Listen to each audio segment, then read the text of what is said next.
What's up, everybody? Today, I am super excited to announce my guest. He was a three-star recruit coming out of high school, a native of Rockville Center, New York, and the newest Ohio defensive end, Mikey Taylor. What's going on, my guy? How's it going? I'm happy to be here. Thank you for having me. Appreciate it. So tell us a little bit about your hometown and what makes it so unique. Well, I grew up in Rockville Center, New York, which is on Long Island, and just Long Island in general. It's a great place for opportunity. There's a lot of things around, for your personal development that I appreciate a lot. So whether it be football fields or gyms or like even just restaurants with healthy options and stuff like that, I really appreciate growing up here, and that's really what makes it unique for me. There's a lot of good people out here. Is it like a bigger city or is it just kind of like a small town? Well, my town is a little bit on the smaller side, but Long Island itself is huge. So. That's what's up. So tell me a little bit about your recruiting process and how you ended up at Villanova. So I went to Holy Cross High School, which is located in Queens, New York, which is in the city. So I played varsity my sophomore year, and that was a learning experience for me. I played on the freshman team the year prior, and I was a middle linebacker. So when I got to varsity, they had their guys, they had their middle linebackers, all that was set. So in order for me to get more opportunity, the coach moved me to defensive end. So that was just a learning experience for me. I played defensive end when I was younger, but it wasn't as advanced as it is playing in high school as far as techniques and, just the way to play it. So that was a learning experience. I was a little undersized, probably about 195 pounds. So that was just a whole learning experience in itself. But, I was grateful for it because then my junior year, after working closely with my coach, Coach Dion Moore, I was able to really develop, and I had a pretty good junior year. School started to show interest after my junior year. I think my first offer was West Point, and I had got that in January, and that just opened the door. Went to some camps, started getting like 2 or 3 offers in a day, and then the rest is history. Yeah, that's what's up. So what led to your decision to really just pick Villanova out the gate? So throughout the whole recruiting process, they were the most on top of me, and that's where I really felt wanted. And it's a world-class education there, so after talking over my family, consulting God, I just thought it was the best decision for me, and that's ultimately where I ended up going. Big facts. So you spent a couple years at Villanova, and then you this past off season decided to transfer to Ohio. What led to that decision? So in high school, I was a 4-down defensive end, and that's kind of basically where I saw myself playing. Then I get to college, at Villanova, there's a three down system. So, I was 200 and probably 45 pounds trying to play the 4-eye, and that was just, a whole different game for me, and that really wasn't my strong suit. I tried to gain weight to, play into the system a little more. I struggled with that, finding a balance between healthy weight and, a little bit unhealthy weight. I started losing my speed a little bit. So I just wanted, I felt like it was a opportunity for me to, find myself again, go back to that player I used to be and who I know I can be. So, I told over my family and once again with God, and, I just thought it was the best decision for me. Yeah, for sure. So you still have 2 years of eligibility, but you have to sit out the 2020 season. What's the process like when you have to sit out a season? Like, how do you keep your body in shape and prepared to get back on the field after a year off? Yeah, that was one of the things that I was actually worried about. I never in my whole year, like my whole career playing football, I never ever sat out a year. I was always on the field, always playing ever since I was 5. So that was one of the things I worried about. But I talked to the Ohio strength coach, and we came up with a pretty good plan. I'm just gonna be in the weight room going after it, maybe as like a freshman red shirt would do. Just really stay up to par. Stay ready so you don't have to get ready. So we got that all under plan. Facts.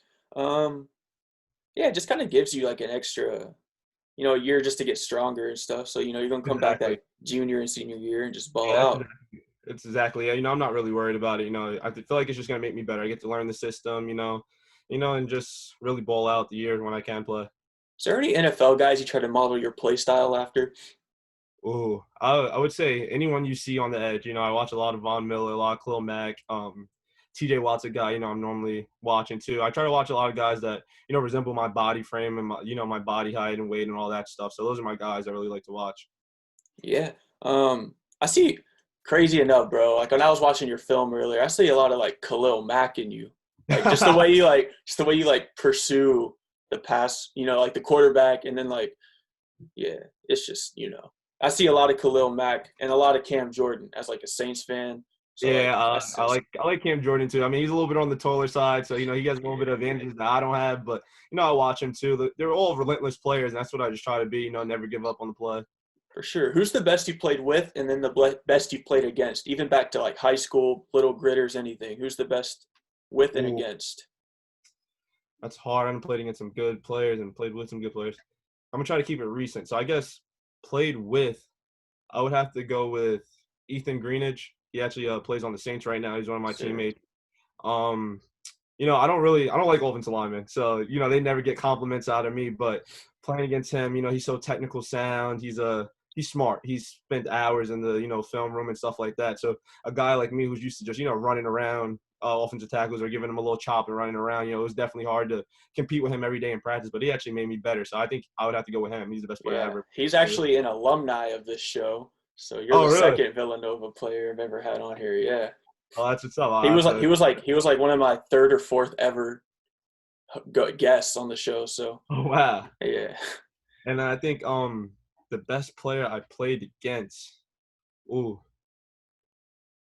I'm gonna keep it recent again. I'm gonna have to go with either Tom Flacco from Towson or Ben DiNucci from JMU. Both good quarterbacks. They always got their eye down the field, but also a threat. To make some plays with their feet. So scheming against them guys, it's always hard to play those guys. yeah, for sure. Um, who's your biggest inspiration? Like, who do you like try to keep close and like really just when you need like that push when you're going through a hard day at school? Like, because I know student athlete life is not easy. Who do you lean on in those Ooh, times? definitely my mom. She's been through a lot in her life, and she sacrificed a lot for me to be the player I am today. So I always try to grind and keep her in the back of my mind so I can repay her one day. Yeah, for sure. Um, who's on your pregame playlist? Oh, so definitely Drake. Drake, Lil Baby, probably Meek Mill. Yeah, that'll fire you up before a game for Yeah, sure. definitely get you going. All right. Take us into like a day in the life of like, because you can't really speak on Ohio yet, but take us like a day in the life of Villanova, like a game day. What's the process like? What I time do you mean, get up? What do you like? What time you eat breakfast? That kind of stuff. Just give us like an in depth. yeah. So the day normally starts about I would say 8 a.m. wake up, 8:30 a.m. wake up. We got breakfast at 9, and that's a window. You can go down there, eat whenever you want from 9 to about I would say 10. And Villanova is a Catholic institution, so we would have mass before our pregame meetings. So we do that, get some time off. Then you go to your side of the ball meeting, meet with your positional coach. Just go over the last details of the game. Then we would leave the hotel, travel to the stadium, get to the stadium, roll a window again between warm-ups, do whatever you got to do, whether it's stretch, see the trainers, talk to the positional coach again if you need to, do all that stuff. Then we would do a team warm-up. Then we would head back into the locker room, talk to our head coach. Head coach gives his last input. And then from there, it's showtime. You go to the tunnel, you run out. It's always like, it's surreal. It's surreal. I loved it, especially when you dream of playing college football, your whole life. When you're in that tunnel, and you hear the fans, you see the smoke machine and, the mascot cheerleaders, it's always like a dream come true. I know I done played, I think, 24 games and never gets old. Yeah, for sure. Uh, that's always obviously like as a guy who never played in college football, that was obviously always like a dream of mine. But yeah, that's just crazy, bro. Yeah, it's definitely crazy. Yeah. One last question for you, and more so it's just like giving some advice to like the young high school guys, maybe indecisive about where they want to go in college. Maybe just like give them some advice and like how you picked your college, and then kind of some advice that they could use to really understand what you're signing up for when you play a sport at a high level. I think one of the first things I would say is don't force it. I mean, like, you go out there, do the best you can do, work hard, but what's for you is gonna come to you. That's number one. I think every young guy needs to understand. And I think ask a lot of questions. There's no such thing as a dumb question when you're being recruited, because at the end of the day, that's where you're gonna be for 4 or 5 years, giving your blood, sweat, and tears to. So definitely ask questions. Try to don't get caught up in the whole graphics and all that stuff. Get down to like the nitty gritty part. Find out who's your family, who's with you, who's going to support you, who you can call, 40 years down the line, not just while you're, playing on their team. And as far as just advice, I would say, always be willing to learn. No matter how good you are, no matter how many stats you got, you never got the answer. So whether it's a coach, a mentor, someone, reach out, find ways to elevate your game, do the little things, things I wish I did when I was in high school was, like little stuff that I'm learning now are important, like stretch, diet and stuff like that. So definitely do the little things and just always put your best foot forward and grind. All right, Mikey, I appreciate it. Thanks for your time today. And I'm going to link your Instagram and your Twitters down below. So make sure y'all go check my guy out. And yeah, I'll be tuned in, man. I can't wait to see what your journey holds at Ohio. Thank you, boss. I appreciate it. Yes, sir. Have a good one. You too, boss.